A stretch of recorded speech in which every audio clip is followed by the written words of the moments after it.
I've got a question for you. It's going to sound weird, but I want to know. Is school a bad place? Is it somewhere you don't want to be? Is it somewhere you don't feel respected or safe? Do you, as a young adult and as a student, feel that you have a true identity? Do you know who you are? Do you know what you want, how you learn, what motivates you, what you want to do? Paulo Freire believes that no one is born fully formed, and it's through self-experience in the world that we become who we are. Who is this guy? Paulo Freire was born in 1921 in Brazil. And just like you, he was a student, but he hated school. He absolutely loathed school. He believed that teachers were oppressive, that they told him what to do, they told him what to think, and they didn't teach him how to think. He believed that it was an environment that was authoritarian. It did not promote education, learning, or any personal development in the students. So, guess what he did? He became an educator himself. And in 1970, he wrote a book that was called The Pedagogy of the Oppressed. And in this book, he wrote about new ways to teach. He believed that teaching was a two-way street and that there was a traditional model of teaching called the banking model. And this idea was, just as you deposit money into a bank, teachers deposit knowledge or facts or ways to think into you as a student, but they don't really give you the opportunity to figure it out on your own.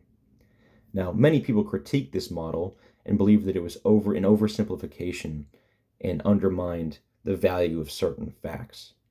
But regardless of that, it is something that has been respected and has been implemented into education now.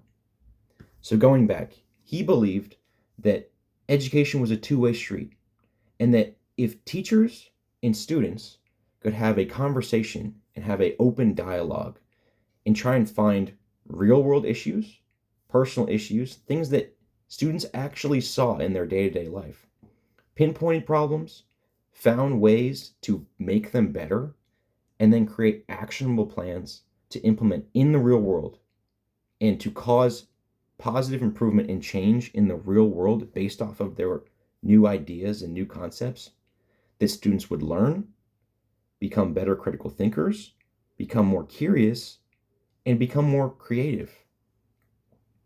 So after he wrote this book called The Pedagogy of the Oppressed, his ideas flourished. They were adopted globally. This book was well respected. People loved what he had to say. So even in Brazil, where he was born, these concepts are used regularly.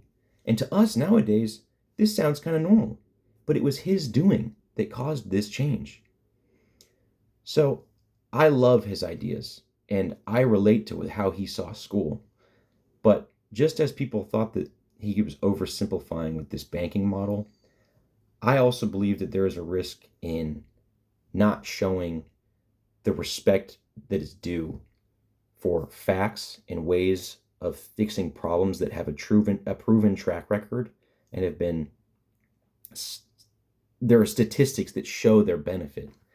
I think that focusing so much on this new way of thinking and this innovative approach could be a bit of a risk in undermining what we have already seen has worked. And he's also been critiqued for his ideas being too loose and that they could kind of go astray and someone could give too much lenience to the students. But the way that I see it is Paulo Freire lived the philosophies that he developed. He did exactly what he teaches people to do. He saw problems in his real world, and guess what he did? He created new ways of fixing it. He created an action plan, and he did it. His philosophy is a testament to everything that he teaches. He is the proof that it works. That if you find problems and make them better, that you can become a contributing member of society and a smarter, more creative thinker. Because he did it himself. And for that, I think he's one of the most respectable philosophers and educators to ever live. And I loved researching him.